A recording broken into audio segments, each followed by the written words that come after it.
Go, go, go, go, go, go, go time.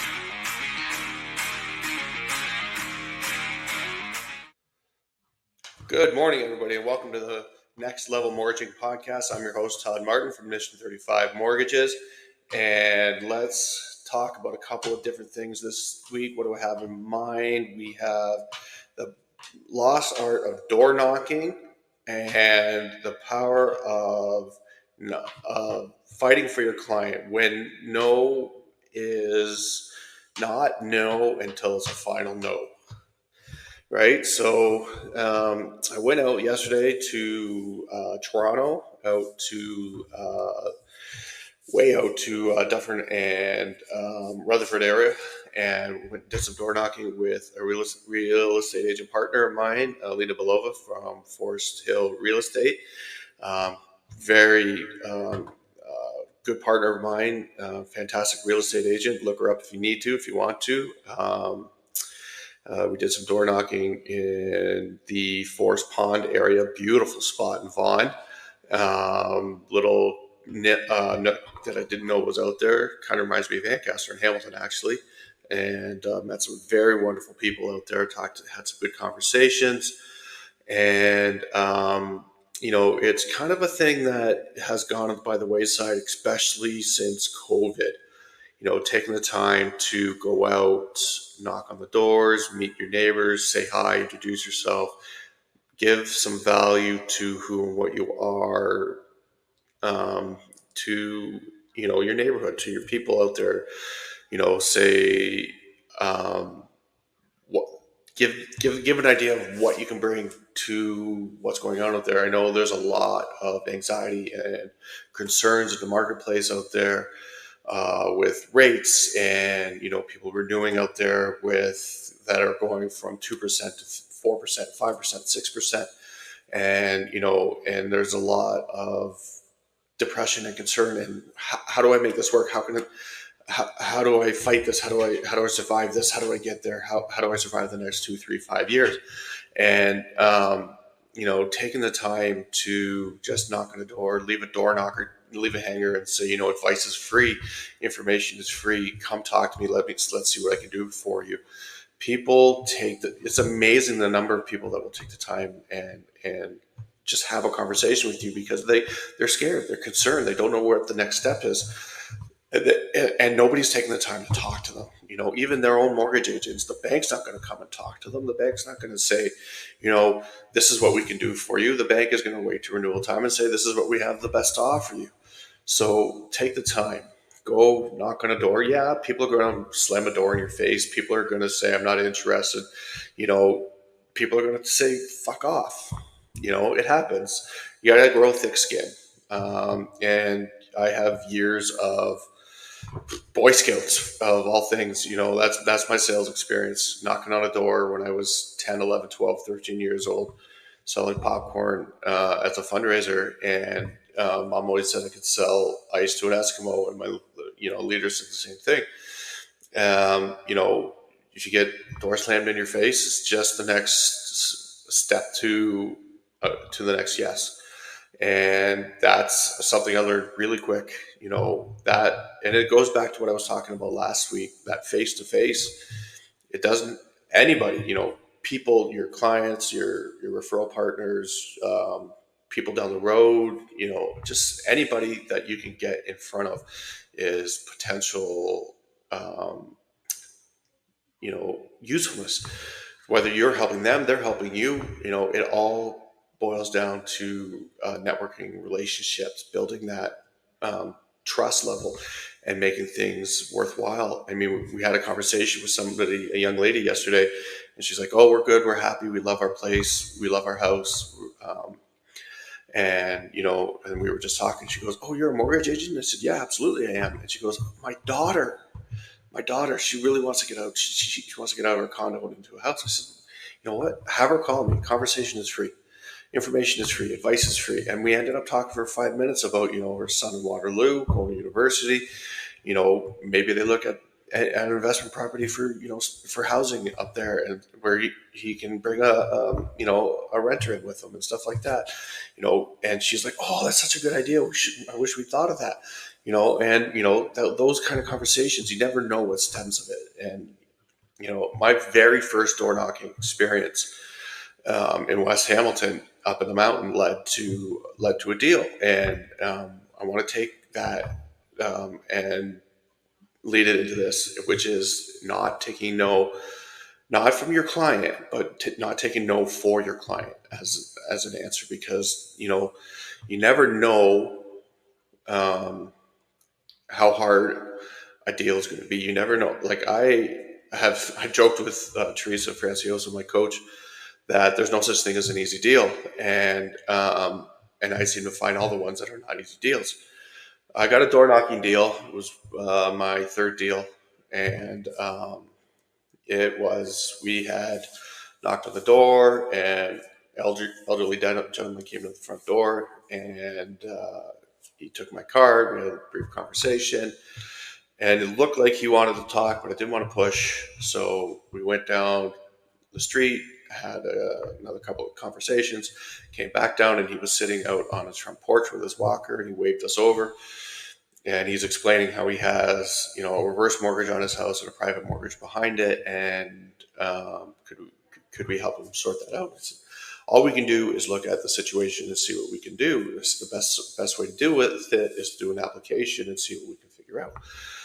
And I said, call me. I said, I will call you in a week, and we'll see what we can figure out. And I tried calling him, and I didn't get an answer. And then he called me 2 weeks later, and he said, Todd, I think I need your help.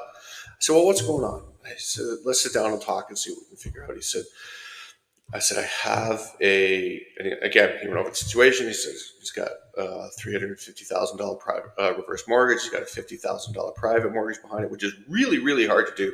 It's hard to get a private mortgage. It's hard to get a second behind a reverse. And I'm like, so let's see if we can figure things out and see if we can get things cleared up, get everything in one mortgage, bundle them together, and make things a little bit easier. Now, he had his daughter living in the house and his granddaughter living in the house with him, and his daughter was working 2 nursing jobs at the time, and she's a beast. She was the superhero of the story, and we went right from the get-go. I said, why don't we look at the option of putting her on the mortgage, bringing her over to it. You can gift her the equity in the house. There's plenty of equity in the house. Gift her the equity on the house. Transfer the debt to the mortgage. She can take over the debt in the house. We'll take whatever debt she has, transfer it over to the mortgage, so that the only debt she has is the mortgage when it's all said and done. And we'll go from there, and we'll see what we can get. And they were both willing and able. And like I said, she was working 2 nursing jobs. Her averages were bringing in, $180,000 to $200,000 a year. So we just had to make the numbers work. And lo and behold, one of those jobs she got was a full-time permanent position as a traveling nurse, but she was still on probation. Now she didn't initially tell us that, and her probation didn't come up until December of last year, so we had to wait till that ran out. During this time, we got notice in the mail. The owner called me and said, I got served. I said, what do you mean you got served? I said, I got legal papers in the mail. I said, oh, I'll come pick them up. Let's see what we got. And sure enough, the private mortgage had been called.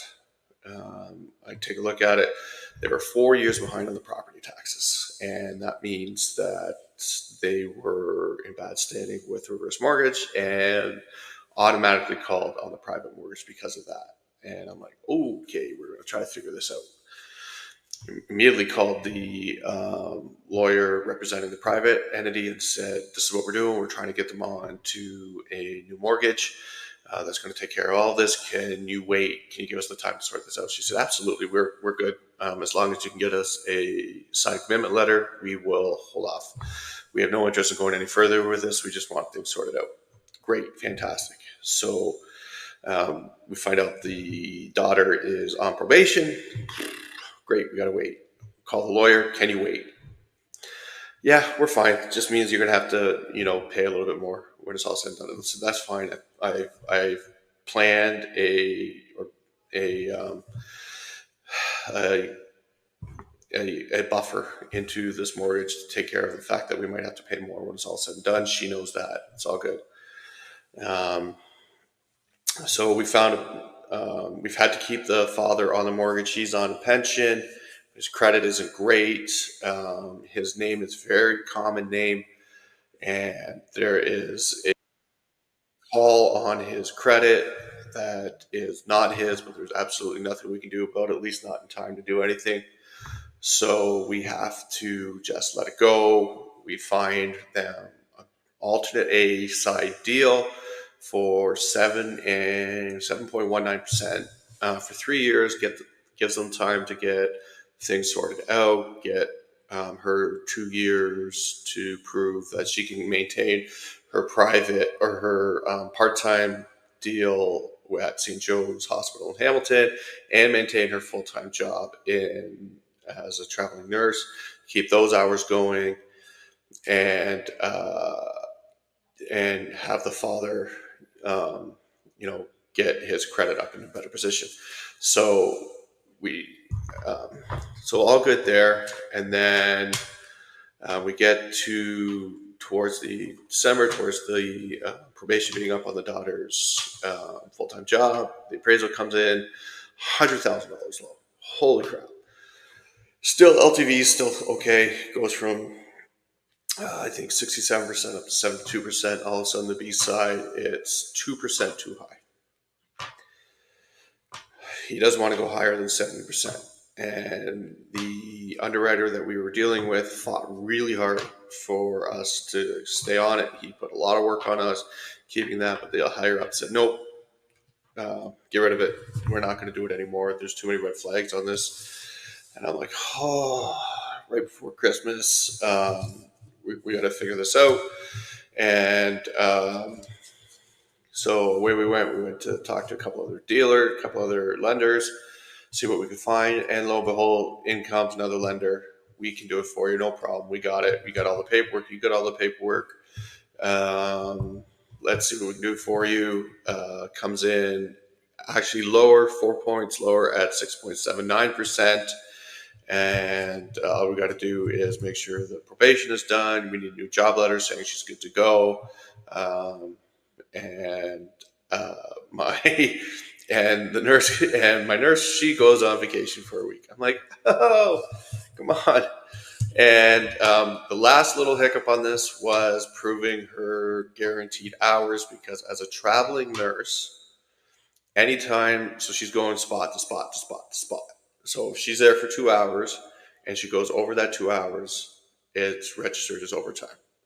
It's registered as regular overtime. So it's still considered her regular hours, but it was registered as overtime. So if she works 73 and a quarter hours and has 6 and a quarter regular overtime hours, she's still working her 75 hours, but it's only registering 73 of her 75 hours as regular hours. And we were having issues trying to explain that to them, that they weren't accepting it. She said, no, we need 75 hours. We need to see this guaranteed 75 hours.